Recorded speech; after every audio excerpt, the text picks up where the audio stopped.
জামালপুরে diploma in nursing science and midwifery এবং diploma in midwifery course দুটির সনদের মান স্নাতকের সমান করার দাবিতে মানববন্ধন ও বিক্ষোভ কর্মসূচি পালন করেছেন শিক্ষার্থীরা। সোমবার সকালে শহরের ফৌজদারি মোড়ে বাংলাদেশ ডিপ্লোমা স্টুডেন্ট নার্সেস ইউনিয়নের আয়োজনে এই বিক্ষোভ কর্মসূচি ও মানববন্ধন করেন শিক্ষার্থীরা। Bangladesh diploma student nurses union Jamalpur জেলা শাখার সভাপতি রানা ইসলামের সভাপতিত্বে বক্তব্য রাখেন জয়নাল আবদিন সুহেল, শাহনাজ পারভিন, লাভলু হুসাইন সহ অন্যান্যরা। আমাদের কোর্সকে ডিগ্রি সমমান চাই। আপনারা একটু ভেবে দেখুন, আমরা এসএসসি পরীক্ষা দিয়ে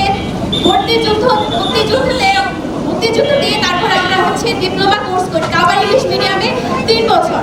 তারপর আমরা সেটা শেষ করে ইন্টার্নশিপ করি, লাইসেন্স পরীক্ষা দিই। তারপর আমরা কেন এসএসসি সমমান থাকবো? আমরা কি পারি না? আমরা কি দাবি করতে পারি না? আমরা কি ডিগ্রি সমমান হতে পারি না?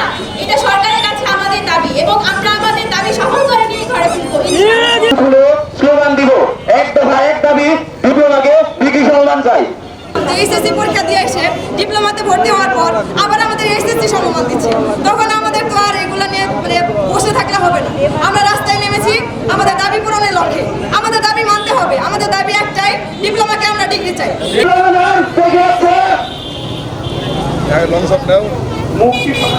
আপনাদের বলে দিতে চাই, আমরা যদি ক্ষুব্ধ হয় আমাদের চেয়ে ভালো ক্ষুব্ধ কেউ হতে পারে না। আমলাদের বলতে চাই, আপনারা আমাদের বলেন আমাদের দাবি যৌক্তিক, তাহলে কেন আমাদের অধিকার দিচ্ছেন না? আমরা আপনাদেরকে চরম হুঁশিয়ারি দিচ্ছি। আজকে আমরা শান্তিপূর্ণভাবে মানববন্ধন করেছি। আমরা যদি ক্ষুব্ধ হই, রাজপথ কাঁপবে, ডিজিএনএম কাঁপবে, বিএনএফসি কাঁপবে। আমাদের প্রথম দিনের কর্মসূচি আমরা খুব সুশৃঙ্খলভাবে আমরা পালন করার চেষ্টা করব।